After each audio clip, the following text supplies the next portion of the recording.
Hello everybody and welcome back to my channel. As you see here, I've got a phone up here. I've got an image up on my smartphone, my iPhone, and I'm going to go into some of the amazing capabilities that Lightroom has on their mobile app. I just recently went on vacation and I visited Scotland. It was a beautiful country, and for the first time I've ever traveled, I left all my professional gear at home. And I thought I was going to really regret that, but I found I enjoyed more of my experience traveling, and the new iPhone's capabilities with like the macro and the wide angle, and just the optics in general and the image quality I'm getting and seeing from it. I probably won't travel with my professional gear again. So in that spirit, I wanted to go through and give you guys a quick tutorial and rundown of how I edit my photos using Lightroom and just cover some of the basic tools that you'll be using, right? So first off, the first thing I did is open up this image in Lightroom, right? I went to my app, I opened it up, and it's sitting here horizontal. The reason it's horizontal instead of vertical is because I think it views better and you can see it better. When I normally edit, I edit in the vertical orientation, but for purposes of this video, I'm just going to go through and sort of show you editing in a horizontal fashion so that you guys can sort of see it a little better, right? I think it takes up more screen and you can see some of the details a little better when I do it. So for purposes of explanation and for demonstration, I've turned it horizontally, right? So the first thing we're going to go into is light, right? I know it's not the first thing on the menu bar on the right hand side. The first tool we have is a masking tool. The next is sort of a healing brush. After that's crop presets and an auto adjuster, and I don't ever use that. But the one below that, it looks like a sun. That is our light tab. And so I'm just going to click that and go over some of the light capabilities we have. And the first thing you see is exposure.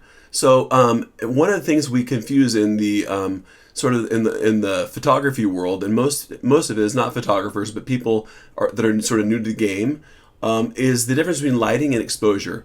Lighting is how you light your subjects, or the light falling on your subject, and how you use lights to light that, right? It's not it doesn't take into consideration any of the mechanics of the camera. It literally is talking about light falling on your subject. Photographers in the studio will move lights around to use different kinds of lighting. When we talk about lighting, we talk about lighting modifiers. We talk about the quality of light, if it's harsh or soft. That's when we're talking about our lighting, right? In this image here, Olivia's being lit by the sun, right? And she's being illuminated by the sun, and she's got some harsh lighting on her, right?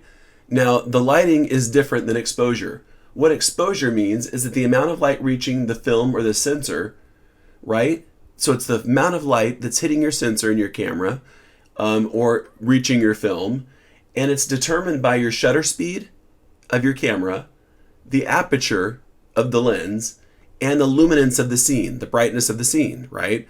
So when we talk exposure, we're not talking about just the lighting of the scene. We're talking about how much light is entering your camera, right, and hitting that sensor. And that's what we're talking about. And that's controlled by those three factors: the shutter speed, the aperture, and the overall luminance or brightness of your scene. So we're going to edit this and we're going to look at this. We're going to talk about the exposure of this image. Now, to me, it looks okay. But if I wanted to brighten it, I would just press my finger on this little circle and I would slowly drag, right, the brightness to the right. Now, if I keep going bright, right, where I'm in, it's equating or giving me numbers of exposures in stops. This is the equivalent of 5 stops more exposure, which you can see is too bright.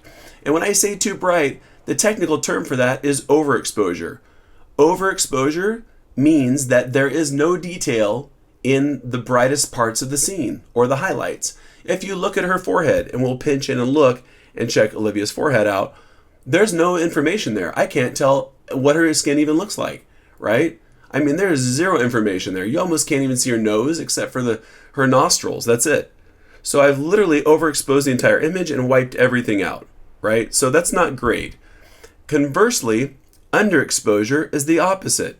So if we bring the slider back down, right, and we start going under and negative stops, which are what it's calculating when you see the exposure little things on the top.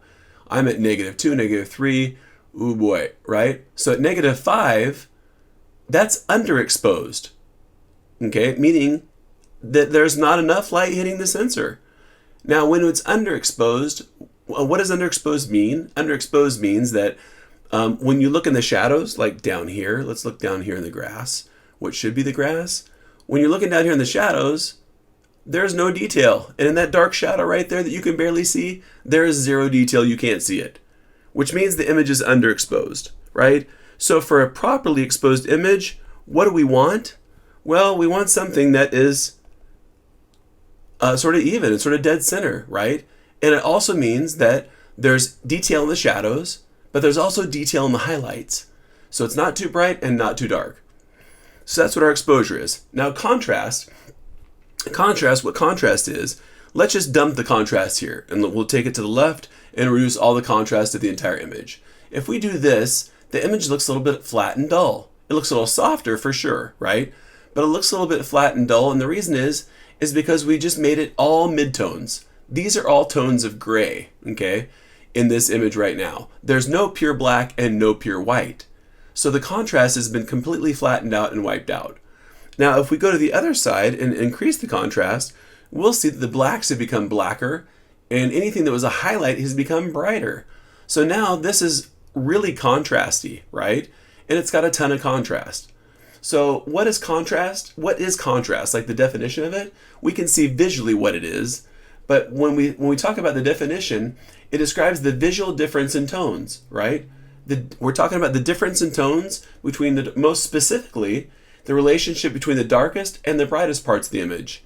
Now here, pure black and pure white are there with almost no tones in between, right? We've got represented bright spots and dark spots, but there are no really other types of tonal values that are dark gray, medium gray, light gray. None of those are in there, right? If we lose this and go back to low contrast, well, now it's pretty much just all sort of average tones that are sort of mid-tones, right? There is no pure black or pure white, and she looks really not great either. So there's our contrast. We'll put that back. Double tapping any of these little, any of the little names, exposure, contrast, or highlights, if you double tap those, it puts them right back to 0. So you don't have to keep sliding back and forth, right? Now, what does highlights refer to? Well, highlights refer to the lightest elements of the image, right? And if we increase the highlights here, we'll see things that were bright got brighter, like Olivia's forehead, her stomach, her hands, and the sky, right? Those all got brighter and darker. Now, I tend to like increase highlights a little bit sometimes just to give a little more contrast. And the shadows does the exact opposite. If we look down here in the image right below Olivia, right here, her shadow that's caused by the sun that I'm looking at, if we look at that, right, if we take that and open the shadows a little bit and make it so it's not so black, and we can see some detail in the grass down there, that looks about right. And I like to see detail in the shadows. So now if we bring it back out and look at Olivia, then we can see that looks a little better, right? The shadows look a little bit better than they did before. And you can see some detail in the shadows. Whenever you want to soften your image, just open the shadows a little bit, right? By putting some light in there, by opening them up like I did, and increasing the highlights a little bit, right? And the last two things I'm going to mention, you guys, are whites and blacks. Now, different than highlights and shadows are pretty much just the brightest and darkest areas of the scene, where whites and blacks find pixels that are white and black, and they make them more white or less white or more black or less black. So if I take the whites here and bring them up, any pixels in the image that were sort of white are going to be brighter, and I can make them less bright too by bringing it to the left. This is also a way of sort of reducing contrast. If you don't want to use contrast, just make them less whites, and the whites less white and the blacks less black, and you'll also reduce contrast. So here I'm increasing the blacks a little bit, right? And I reduce the whites, and now I think this looks pretty good. This is sort of how I like to see this scene. So I went over the light part, adjusting the light in our app, right? And we talked about exposure, contrast, highlights, shadows, whites, and blacks. So when you bring your images in and you want to adjust some stuff in Lightroom, you literally have the entire power of the desktop app on your mobile device, and you can do some really amazing editing. And it all starts with the light.